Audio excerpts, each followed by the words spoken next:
Right now, it is time to bring in Jim Lynch. It's time for Cover Your Assets. Jim is an independent voice on Wall Street, the economy, geese, politics, sports, whatever.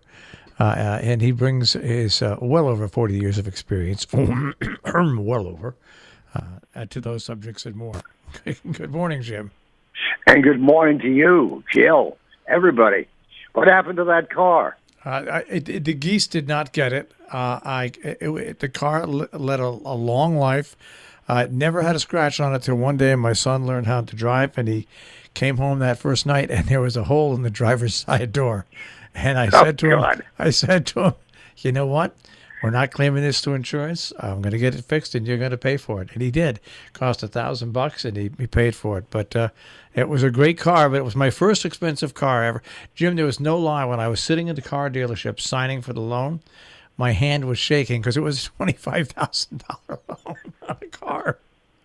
Well, you've come a long way, my boy, a long way. Well, seeing as my first house only cost $12,000, when I told my mother I bought my first house, she goes, "What type of house is this? My car cost $25,000." That's a good lead into my brother's story where he when he was at UC Santa Cruz late 70s, his rent.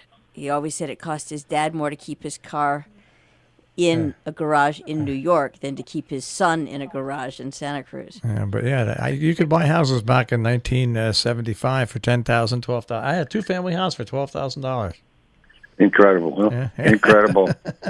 Of course. Anyways, so now we'll finish with our stories, Jim. It's on to you.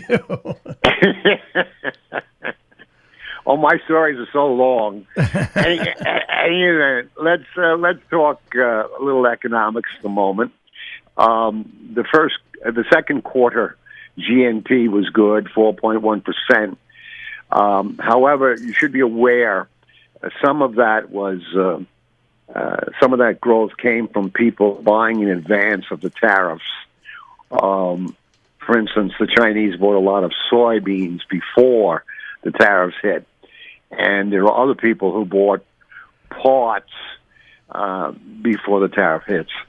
So look for a little decline in the third quarter.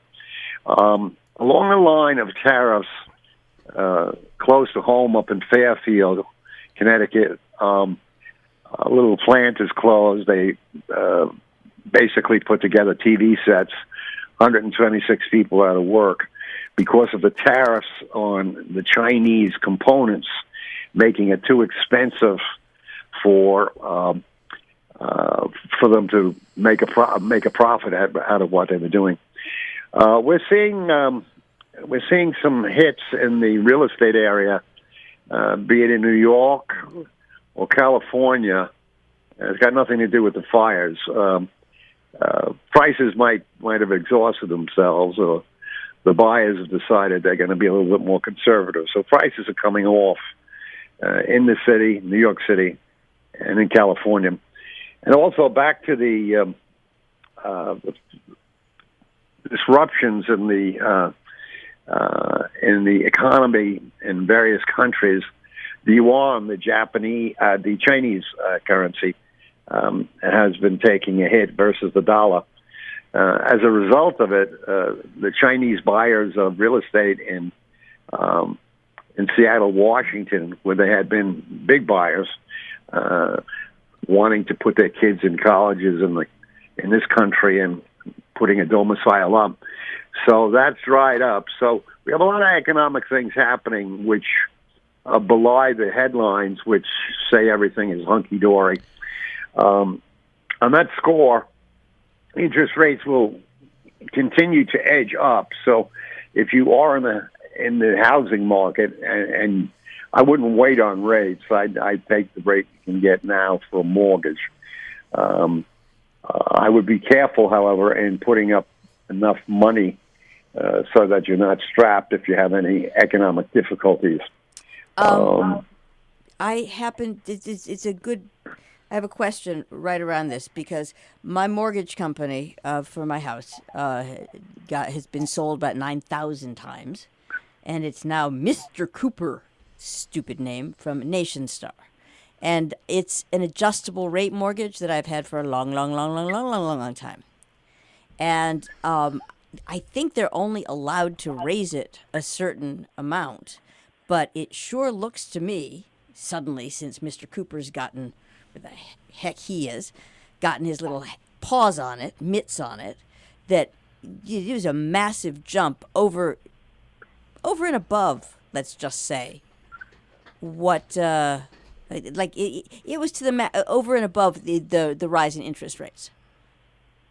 So what? Just a little clinic on that, please, sir, because I think people are going to have to look at if they've got that, look at any changes and perhaps make sure that they're not being victimized, if you will. Well, that's a great point you bring up.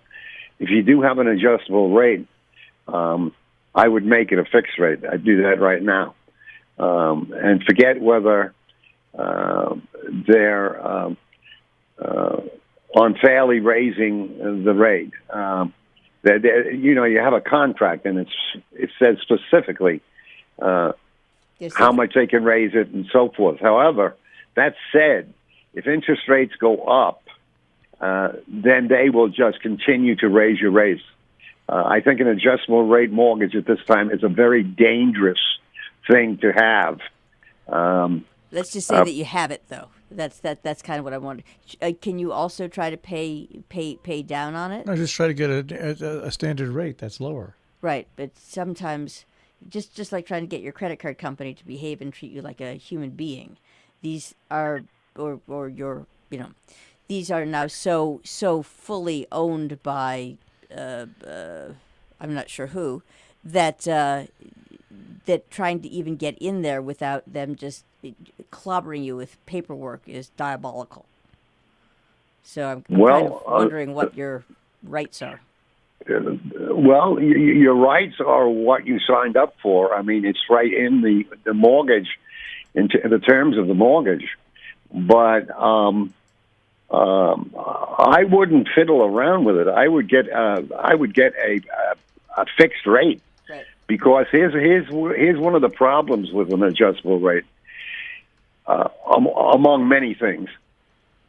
If rates start going up, right, and the economy starts weakening because of it or because of other reasons, you could be in a situation where you're paying a lot of money on a home that's declining in value, possibly because of interest rates, definitely if the economy is going south.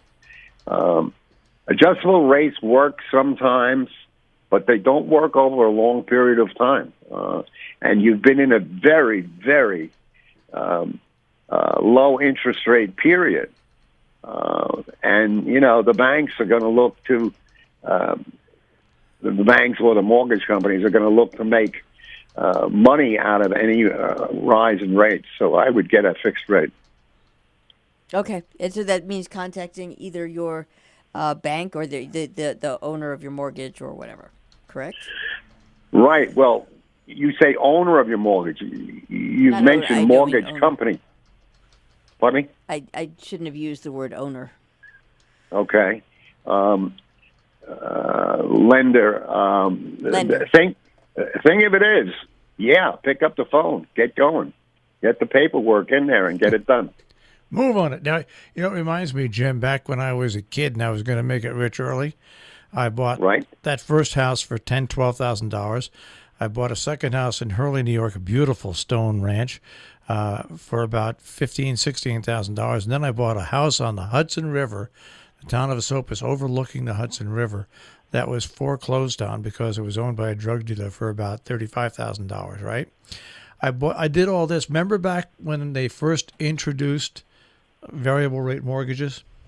Yep. Jimmy Carter. I did all that. Jimmy Carter was president. Well, exactly 1 year after I did that, and I had all those houses, and it was looking great, and I was paying, I think it was like $400 and some odd a month. I had rented out and stuff like that.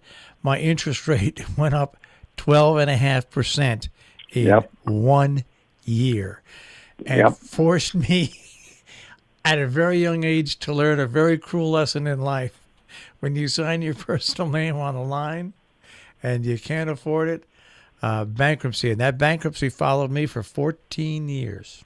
Mm-hmm. Around that time, let's just call him, I had a boyfriend who was just absolutely a financial wizard, he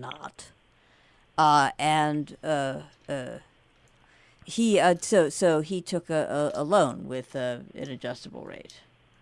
And boy, that hurt. But this it killed me. My mortgage payment went from like $480 some a month to almost close to $1,400 a month. And it's just not affordable. So it was a crusher. There was no way, you couldn't hide it. You had to declare bankruptcy right away. And people, and so this isn't as much a stroll down memory lane as a little alert. Because rates have just been rising gradually, but now they're starting to clip up. Yes? No? Move on it. Get it done. Okay. Get it done. That's quite a story, Marshall. Were you thinking of becoming the real estate baron of the? Yes. Well, here's the thing, Jim. 10 years later. What about the boat? 10 years later, that house, which was on a hill overlooking the Hudson, which had a Dutch oven in the kitchen. I mean, it was a gorgeous house. I had many parties at that house. That house sold for $1.2 million, right. And I had bought it for like $30-some thousand. So if I could have hung on for 10 years, Jim. But you didn't have $1,400 a month. But that is exactly what gets people in. Yeah. Just like teaser rates, just like ads, like, oh, hey, you don't have to pay anything for 2 years. Then you got to pay your firstborn and your secondborn, but that's okay because in 15 years you'll be fine. You're saying it very well. They give you that teaser, and with the teaser you can do all kinds of machinations in your head about how easy it'll be. But most people in that area, get overly optimistic, and you can't fool around with mortgages. Plus, the bank has a lien on your property, so they have you coming and going. Yep. Anyhow, I was going. You were going, you were going, and they were coming. I had to move. It was so bad. I went. It was so bad. I had to move to Maine. And we know how that went. Yeah. Hey, listen. I sense there's a great book in all of this conversation. There's definitely a comedy act, because I will say this: the best part of all was the story of Marshall and the hockey game, not his return from Maine. No, the best story of Maine. No, my first night in Maine, I was sitting at a Pizza Hut, and I was having a beer, and a guy looked over at me and said, "What happened to you in your life that you had to move to Augusta?" That's a true story. And then the hockey story, since we're on it, is absolutely worth it. No, he's doing it. But it just shows that you adjust as quickly. You just have to adjust. But all right. Speaking of adjustable rates, you have to adjust. All right, so back to other, though, I'm sorry to interject, but other, there are shifts afoot, and once again, there's no, in my view, good information for regular people out there. There's plenty of information for people who have billions of dollars, not so much for people who don't. Well, the thing is, in what we're talking about here, it's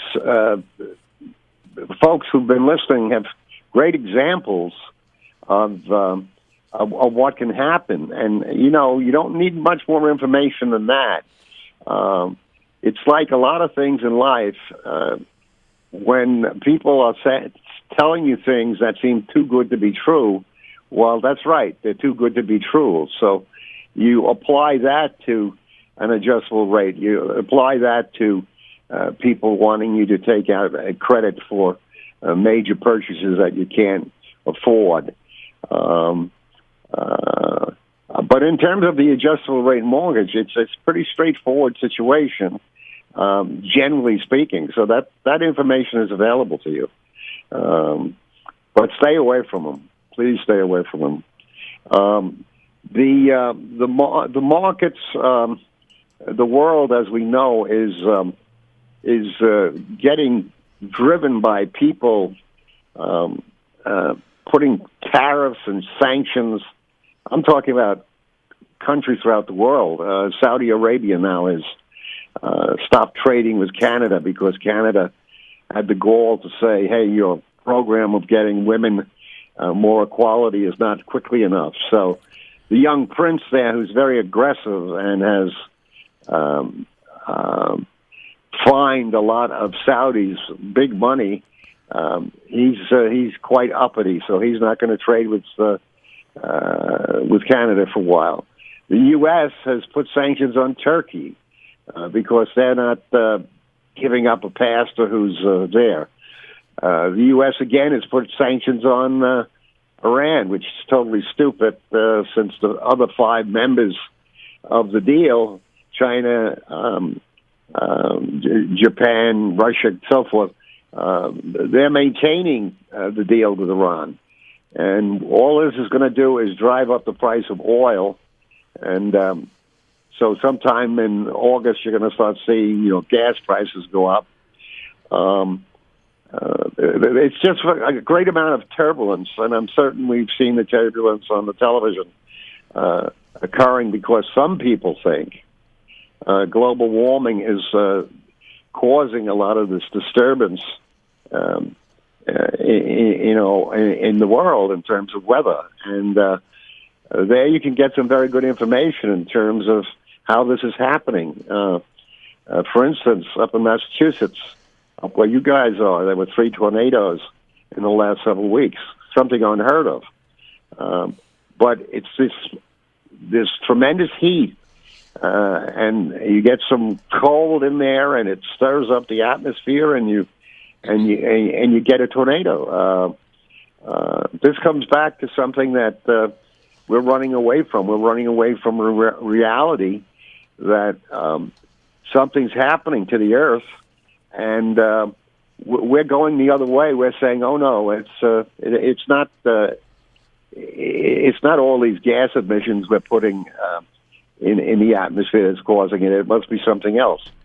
Well, there's a chart. You can get it up. I think Bloomberg or somebody had it up on countries that now are very, very pro clean energy, and Germany is in the forefront of that. They gave up their nuclear. And they went almost totally clean energy, and they're replacing everything with it. We, on the other hand, are on the bottom part of it. Anyhow, when you vote, you should be voting on things such as this because it's a matter of your security and safety for yourself and your family. When you talk about the economy, Jim, when Donald Trump was elected, I was torn because I knew on some aspects he was going to be beneficial to Tri-State Public Communications, and it's not many aspects, but it's one, and that's what he's done with the FCC. It's freed us up to do a lot of things that we couldn't do before, more easily with the FCC. And has Donald Trump helped the economy? Well, he's helped the upper end of the economy. Businesses are making more money. Businesses are doing more business, but I love when I hear people say, well, we can't understand why businesses are making more money. How come wages aren't up? Well, because they're not gonna. This is what Bernie Sanders and other people have said all along. When businesses make more money, it would be great if that money then was diverted back to people for jobs, but it's not. And so you're so conflicted when you look at. We only have a minute left, so I'll be quiet. You're so conflicted when you look at the economy humming along, and almost every worker is left out of the humming. Well, all you have to do is look at your income tax in terms of the little break you got. Corporations went from 35% to 21%. That's a huge, huge number. Also, the corporations are taking their excess. They're buying stock back, which benefits, the more wealthy among us. So we really don't have a plan, a general plan for making things better. I just noticed somewhere that China has now been outspending us on this new G5 technology that they've started in the last couple of years. And, we really don't have a plan. We don't have a leader who knows what's going on. And we don't really have the empathy for people, not just in terms of their health and so forth, but in terms of their lifestyle, their being able to make a good dollar and save it and so forth. We've lost a lot of that stuff, and it's got to come home to roost. All right. Well, we have to roost now because we're out of time. Well, I'm on my perch, so I will say adieu, and have a great week, folks. And please drink plenty of water. All right. We'll speak to you next week. See ya. You got care. it. Bye-bye. Jim Lynch and Cover Your Assets here on Robin Hood Radio.